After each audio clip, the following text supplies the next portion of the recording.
భాగవతం 8వ ఎపిసోడులోకి స్వాగతం.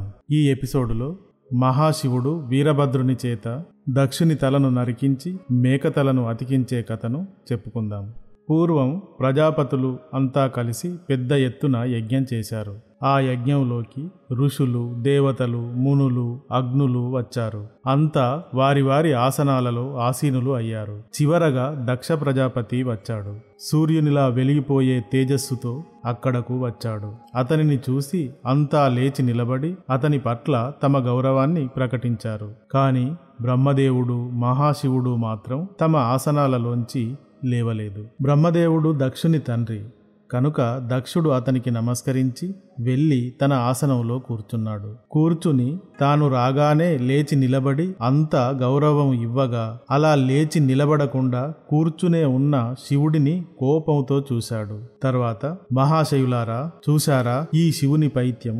లోకపాలురలో ఒకడినైనా నేను రాగానే మీరంతా లేచి నాకు గౌరవం ఇచ్చారు. కాని ఇతను మాత్రం అలాగే కూర్చుని ఉన్నాడు. పైగా గౌరవ మర్యాదలను కూడా పాటించి కనీసం పలకరించలేదు. ఇతడు నా కూతురుని పెళ్లాడాడు, నాకు అల్లుడు అవుతాడు. ఆ విధంగా ఇతడు నాకంటే చిన్నవాడే కదా, కొంచెం అయినా ఇతనికి మర్యాద ఉందా? ఛీ, బంగారం లాంటి నా కూతురును శ్మశానంలో ఉంటూ శవం కాలాక వచ్చిన బూడిదను పూసుకు తిరిగే ఈ తాడు బొంగరం లేనివాడికి నా కూతురుని ఇచ్చి దాని గొంతు కోశాను. బ్రహ్మదేవుడు నా తండ్రి నన్ను ఒప్పించాడు కాబట్టి ఇతడికి నా కూతురు సతిని ఇచ్చాను. లేదంటే ఈ పిశాచాలను వెంటబెట్టుకు తిరిగే వాడికి ఇచ్చి ఉండేవాడినే కాదు అంటూ ఇంకా రకరకాలుగా తిట్టాడు దక్షుడు. కాని మహాశివుడు ఒక్క మాట కూడా మాట్లాడలేదు.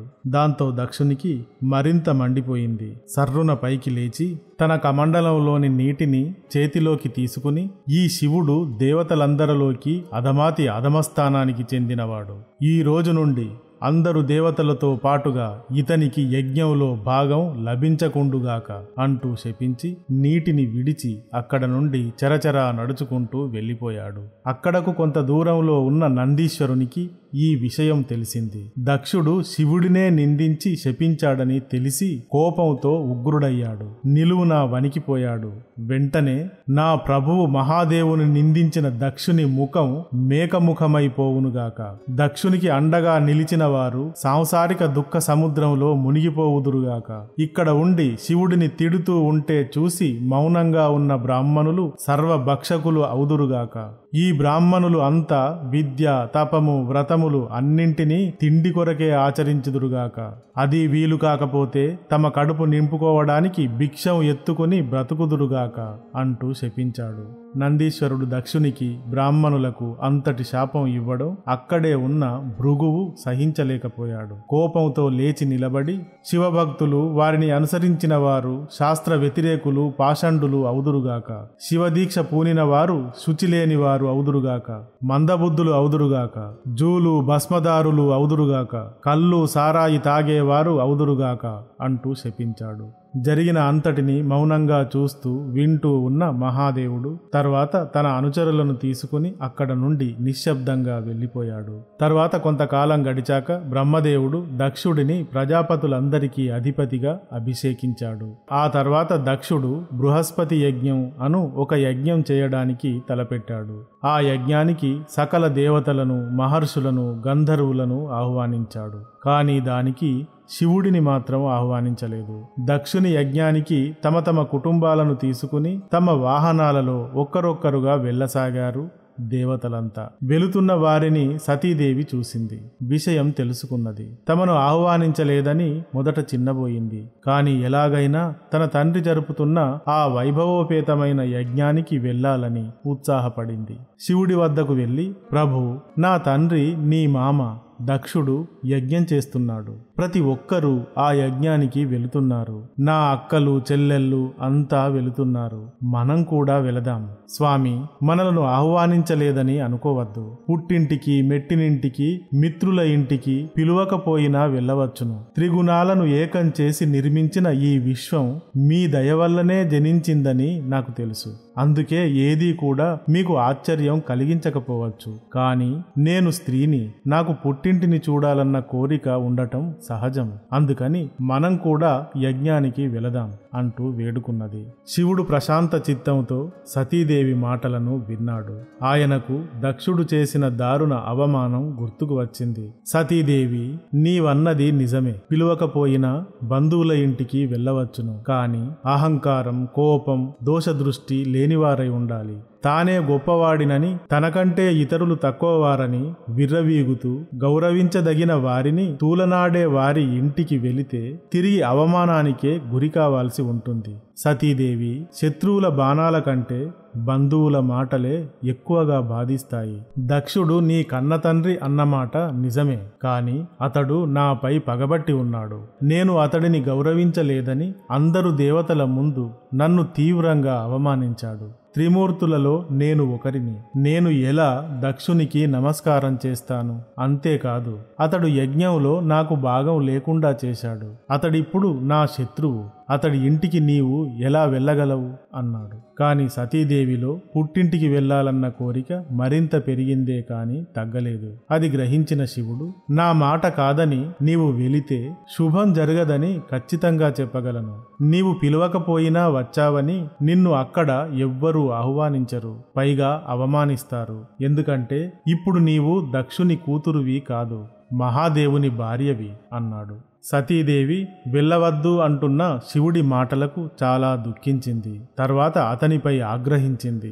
ఎవరు అవునన్నా కాదన్నా పుట్టింటికి వెళ్లి తీరాలని ఆమె నిర్ణయించుకుంది. వెంటనే బయలుదేరింది వేగంగా. శివుడు అది గమనిస్తూనే ఉన్నాడు. వెళ్ళిపోతున్న సతీదేవిని చూసి మణిమంతుడు, మధుడు మొదలగు శివుని గణాలు వృషభాన్ని తీసుకువెళ్లి సతీదేవిని దానిపై అధిరోహింపజేసి దక్షుని యజ్ఞవాటికకు తీసుకువెళ్లారు.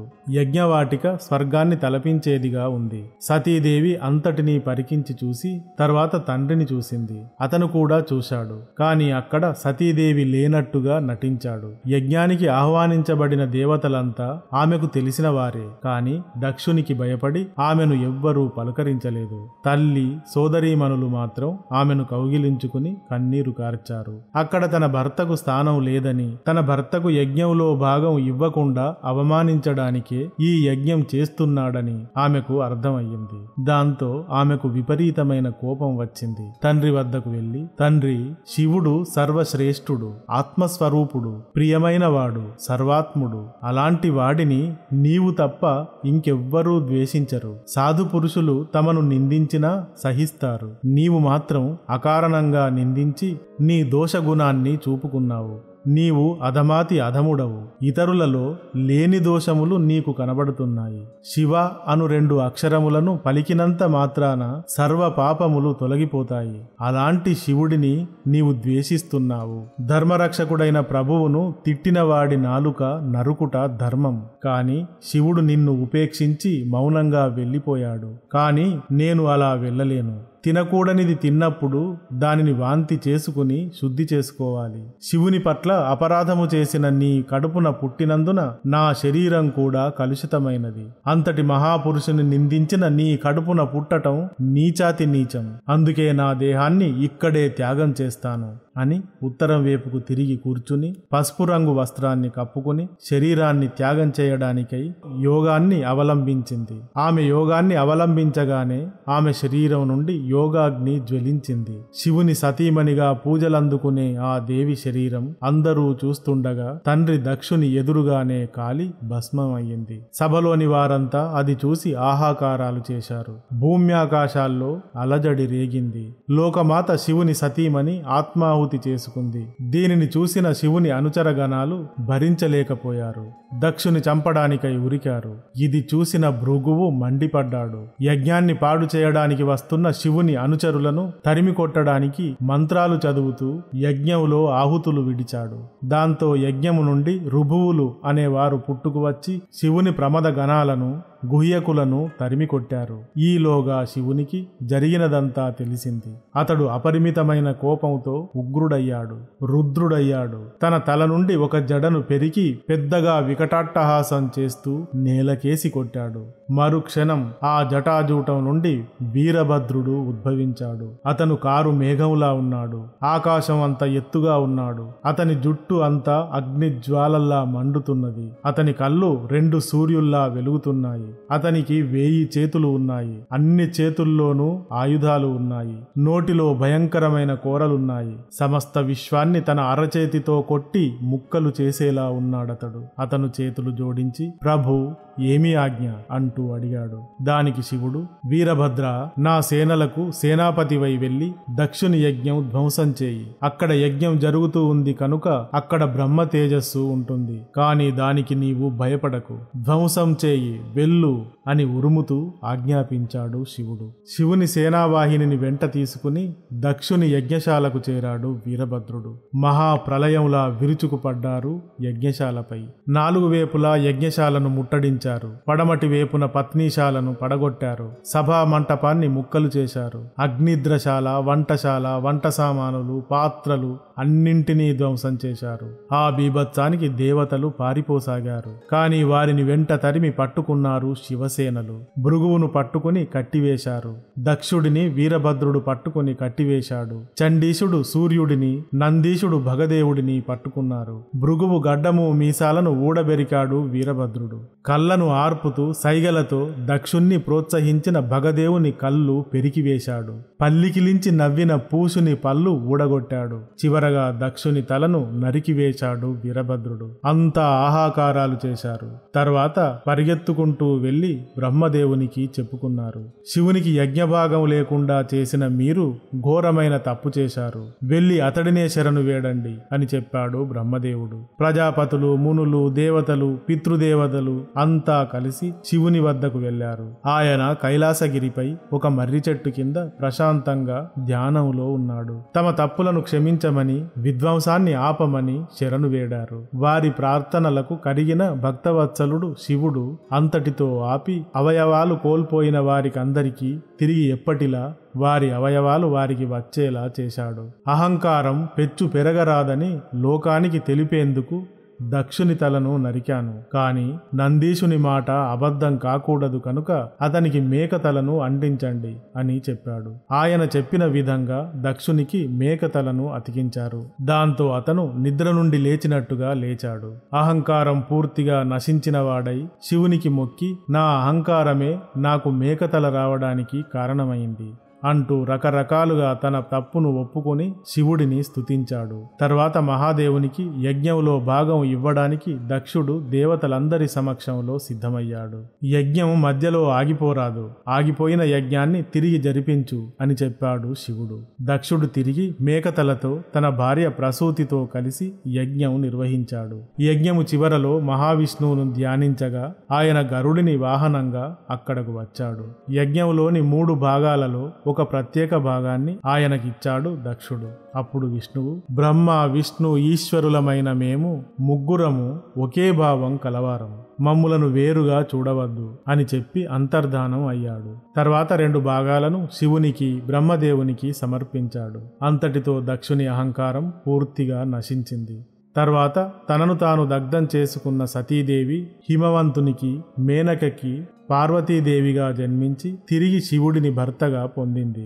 ఇక భాగవతంలోని తర్వాతి కథను 9వ ఎపిసోడులో చెప్పుకుందాం. Thank you.